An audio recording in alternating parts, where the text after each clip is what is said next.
So our neighbor introduced us to a Roadtrek. They had a Roadtrek, and we went to a football game, and we were tailgating in it with them.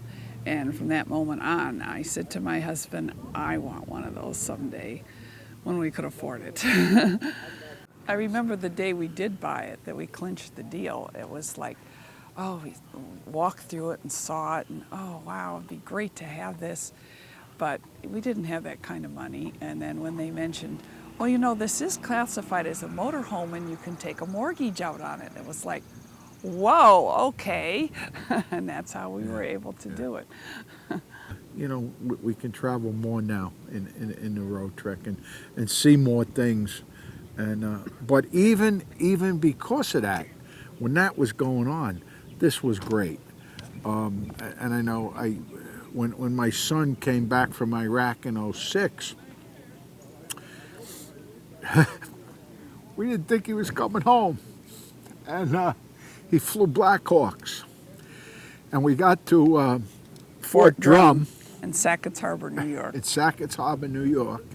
And we set this up right off the, we picked him up, they're all dressed the same, and he didn't want to go out to eat. He wanted mom's cooking, he wanted mom's food, and that's what he had for lunch, and that's what he had for dinner.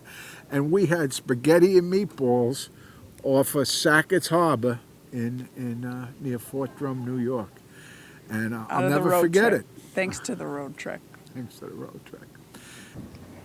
And you know, it's things like that, and grandkids in the back of the Roadtrek.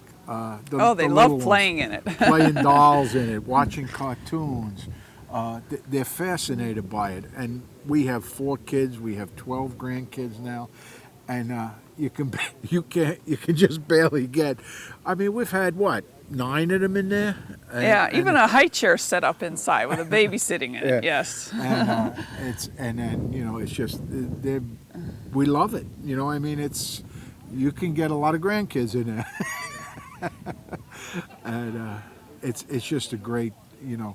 Another thing I like about it is when we go shopping. Let's say in the night, in the spring or the early fall, you can drive this to shop, and you can eat your lunch in there.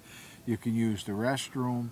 I mean, just going around town, it's good. It's very comfortable. Yeah, it's yeah. So you say we have my son's father-in-law is very sick now, and he's trying to hopefully he's going to recover, and I'm sure he would love to be here. You know, so it's you get through my thick Irish skull, do it while you can. You know, and I don't know where that's going to lead to, but do it while you can. And, it's a real quality of life. You know, real quality of life.